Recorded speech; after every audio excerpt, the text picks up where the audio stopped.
Topic है वो है isotopes and their message.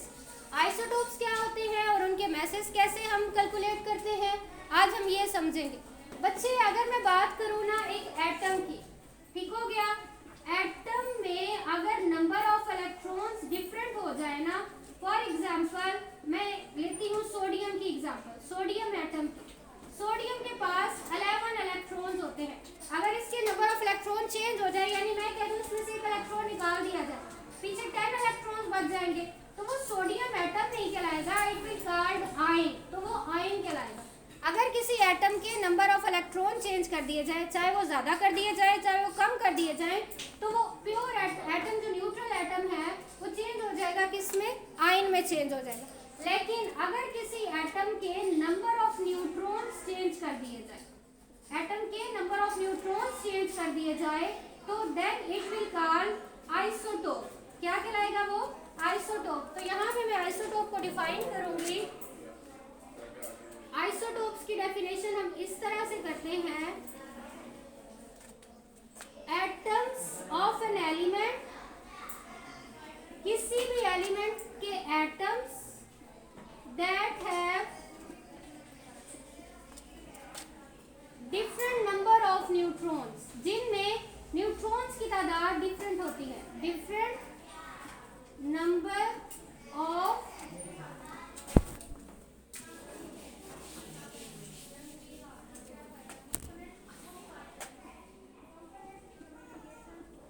Example मैं यहाँ पे लेती हूँ हाइड्रोजन की।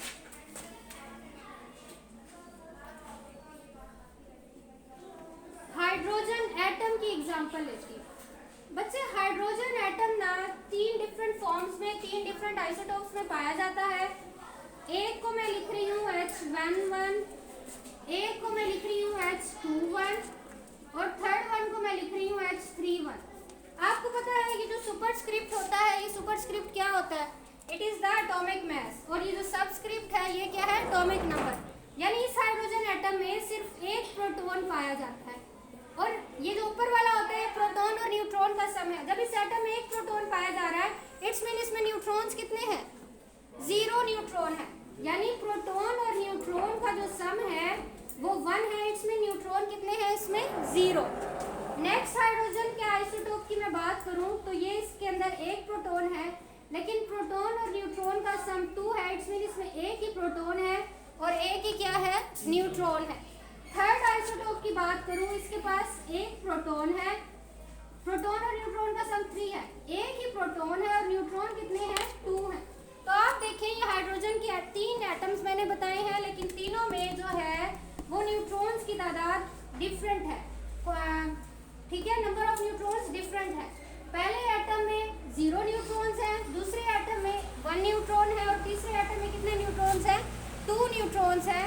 तो ये नंबर ऑफ न्यूट्रॉन डिफरेंस होने की वजह से ये जो एटम्स हैं एलिमेंट के, ये कहलाते हैं आइसोटोप। क्या कहलाते हैं, अगर नंबर ऑफ इलेक्ट्रॉन्स एटम में डिफरेंट हो तो वो कहलाते हैं आयंस, और अगर नंबर ऑफ न्यूट्रॉन्स डिफरेंट हो एटम में तो वो क्या कहलाते हैं, आइसोटोप कहलाते हैं। आप इसका स्ट्रक्चर इस तरह से भी बना सकते हो कि एक एटम है, इसके पास प्रोटॉन तो 1 था, न्यूट्रॉन 0 है, तो इसके पास इलेक्ट्रॉन्स कितने होंगे, अगर इसके पास प्रोटॉन 1 था, न्यूट्रॉन 0 है, तो इलेक्ट्रॉन कितने होंगे। किसी एटम के पास जितने प्रोटॉन हो ना उतने ही इलेक्ट्रॉन होते हैं, यानी इसके पास एक ही इलेक्ट्रॉन होगा। दूसरे एटम का अगर मैं स्ट्रक्चर बनाऊं, एक प्रोटॉन है, एक न्यूट्रॉन है, तो इसके पास इलेक्ट्रॉन कितने होंगे, इसके पास भी 1 ही इलेक्ट्रॉन होगा। और थर्ड एटम का अगर मैं स्ट्रक्चर बनाऊं, प्रोटॉन तो 1 है लेकिन न्यूट्रॉन 2 है, तो इसके पास भी इलेक्ट्रॉन 1 होगा। So these are the isotopes of hydrogen. ये जो फर्स्ट वन आइसोटोप है H11, इसको आप कहते हो प्रोटियम। क्या कहते हो, प्रोटियम। ये दूसरे वाला H2 वाला जिसका एटॉमिक मास 2H2 है, इसको आप कहते हो ड्यूट्रियम। और ये H3 वाला जिसके पास एक प्रोटॉन और 2 न्यूट्रॉन है, इसको आप कहते हो ट्रीटियम। अगर आपसे पूछा जाए हाइड्रोजन कितने आइसोटोप्स में पाया जाता है, हाइड्रोजन एटम 3 आइसोटोप्स में पाया जाता है। Number 1 is protium, number 2 is deuterium and number 3 is tritium. Next आपकी बुक पे जो एग्जांपल दी हुई है, these are the isotopes of carbon. Generally 3 isotopes होते हैं। अगर मैं उनके सिंबल्स लिखूं तो 12,6, C13,6 और नंबर थर्ड है C14,6। बेटा अगर मैं देखूं तो ये 12, 13 और 14 इनके एटॉमिक मास है, यानी कि ये these are the number of protons and this is the sum of proton and neutrons. 6 protons हैं तो इसमें न्यूट्रॉन्स कितने पाए जाएंगे? पहले आइसोटोप में 6 ही न्यूट्रॉन्स पाए जाएंगे। दूसरे आइसोटोप में यहाँ पे 6 प्रोटॉन है और प्रोटॉन और न्यूट्रॉन का सम 13 है। 6 प्रोटॉन है तो न्यूट्रॉन्स कितने पाए जाएंगे इसमें? 7। ठीक हो गया। यहाँ पे भी 6 प्रोटॉन्स है और प्रोटॉन और न्यूट्रॉन का सम 14 है, तो 6 प्लस 8, इसमें 8 न्यूट्रॉन है। यानी कार्बन के पहले आइसोटोप के पास 6 ही न्यूट्रॉन्स हैं, दूसरे आइसोटोप के पास 7 न्यूट्रॉन्स हैं और थर्ड आइसोटोप के पास 8 न्यूट्रॉन्स हैं। तो ये डिफरेंस जो आया है ये किस बेसिस पे आया है? ये नंबर ऑफ न्यूट्रॉन्स की बेसिस पे आया है। अब अगर मैं इसका स्ट्रक्चर ड्रॉ करूं तो प्रोटॉन्स कितने हैं इस एटम में? पहले आइसोटोप में 6 और न्यूट्रॉन्स कितने हैं? 6 इलेक्ट्रॉन्स। पहले शेल में 2 इलेक्ट्रॉन्स आएंगे और दूसरे शेल में 4 इलेक्ट्रॉन्स आएंगे। 1 2 3 4। ये इलेक्ट्रॉनिक कॉन्फ़िगरेशन की बेस पे होगा। 1s2 2s2 2p2, यानी पहले शेल में सिर्फ 2 इलेक्ट्रॉन्स हैं और दूसरे शेल में 2 ये और 2 ये, कितने इलेक्ट्रॉन्स हैं? 4 इलेक्ट्रॉन।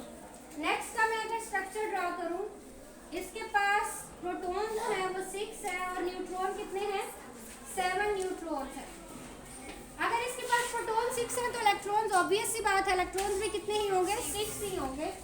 तो 2 इलेक्ट्रॉन्स ये हो गए पहले शेल में और बाकी के 4 इलेक्ट्रॉन्स जो हैं वो सेकंड शेल में आएंगे। और थर्ड का स्ट्रक्चर भी सेम यही होगा। प्रोटॉन तो 6 होंगे लेकिन न्यूट्रॉन अब इस थर्ड एटम के पास कितने हैं? 8 है। और इसके अगर इलेक्ट्रॉन्स की बात करूं तो वो तो 6 ही होंगे। 2 इलेक्ट्रॉन्स पहले शेल में और 4 इलेक्ट्रॉन्स 1 2 3 4 इलेक्ट्रॉन्स किसमें होंगे? सेकंड शेल में। तो मैं बात करूं तो ये है C12,6, ये है C13,6 और ये है C14,6, यानी ये कार्बन के 3 आइसोटोप्स हैं। ठीक है। मैं आइसोटोप्स के केमिकल और फिजिकल बिहेवियर की बात करती हूँ। केमिकल और physical properties of isotopes.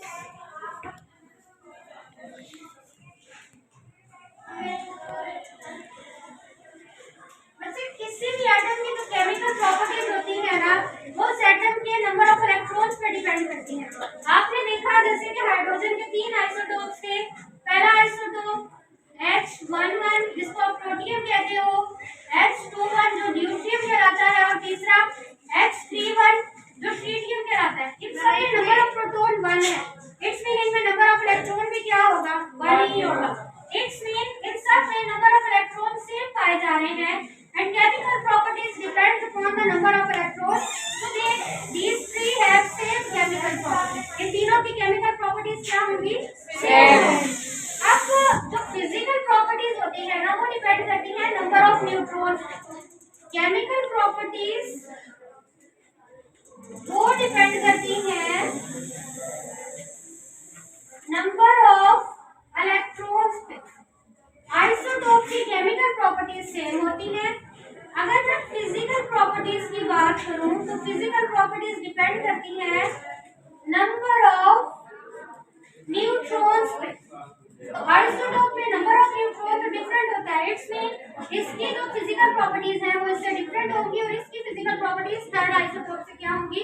Different होंगी। डिफरेंट किस वजह से होंगी? क्योंकि इसमें कोई न्यूट्रॉन नहीं है लेकिन इसमें 1 न्यूट्रॉन है और थर्ड वन में क्या है? 2 न्यूट्रॉन्स है। ठीक हो गया। अब मैं बात करती हूँ आइसोटोप के एटॉमिक मासेस। बच्चे ये जो फर्स्ट आइसोटोप है ना हाइड्रोजन का, प्रोटियम, वो सबसे लाइटेस्ट वेट होता है। ये जो ड्यूटियम है इसका मास डबल होता है प्रोटियम से और जो ट्रीटियम है इसका मास थ्राइस होता है, यानी 3 गुना होता है प्रोटियम से। यानी अगर मैं बात करूं H21 has mass twice than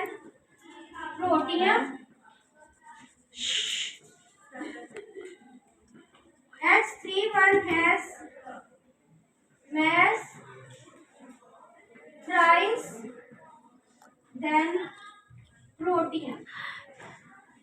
इसका मैस डबल है पहले से और इसका मैस ट्रिपल है फर्स्ट वन से। तो एटॉमिक मैसेस इस तरह से आइसोटोप के डिफरेंट होते हैं। Chemical properties, physical properties, atomic masses, ये तो हमारा आज का टॉपिक। उम्मीद करती हूँ आपको समझ आ गई होगी।